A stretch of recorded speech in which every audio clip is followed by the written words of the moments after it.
आज हामी 4 दाजुभाइ र बहिनी जेठो हिरामणी, माइलो डिल्ली, कान्छो हस्त र सानो कान्छो बहिनी सत्यदेवी एकै ठाउँमा उभिएर 1.5 वर्षको नानीलाई एकै साथ बोलायौँ, आइजा आइजा आइजा भनेर।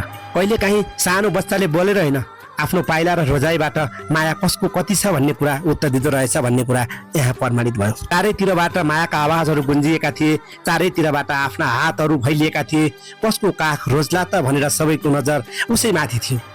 उसैमाथि भन्नाले बच्चाको माथि थियो। तर त्यो नाबालकको मुटुले कुनै तर्क गरेन, कुनै शब्द बोलेन। उसले केवल आफ्ना साना साना पाइला अघि बढायो र खोज्दै खोज्दै हिरावणीको काखमा आएर टाँसियो। सायद बच्चाहरू भगवानका साना दूध हुन्।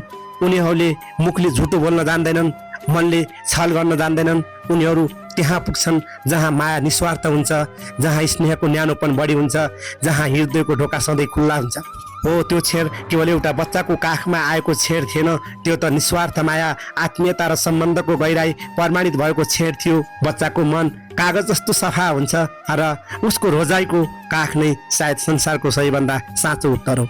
बालबालिकादेखि बुढाबुढीसम्म कसलाई सबैले बढी माया गर्छ त भन्ने कुरा शब्दले होइन, व्यवहारले बताउँछ। सानो बच्चाले त झन् मनको कुरा लुकाउनै जान्दैन।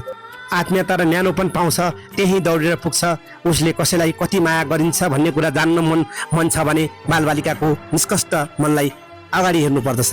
यो सानो बाबुलाई फकाउन हामी 4 जनाले अथक प्रयास गरेका छौँ। यो आवाज जस्तो तस्तै सुन्छ।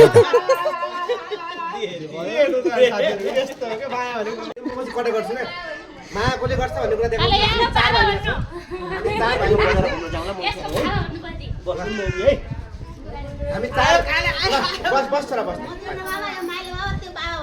साथीहरू यहाँ चाहिँ बच्चा छ बसेको, यो बच्चा यहाँ बसेको छ, अहिले यहाँ बच्चा बसेको छ। हामी 4 भाइ बहिनी छौँ। हामी 4 भाइ बहिनी है, एउटै आमाको। यो आमा यहाँनिर हुनुहुन्छ, यो आमा हुनुहुन्छ, यो आमाको 4 सन्तान हामी है।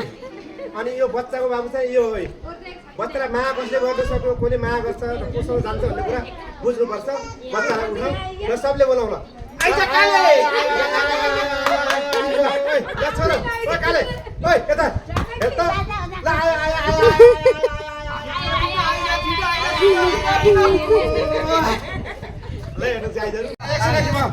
ल साथीहरू, हामी दाजु देखिनु भएन होइन, सबैको प्यारो मान्छे। ए ल भयो।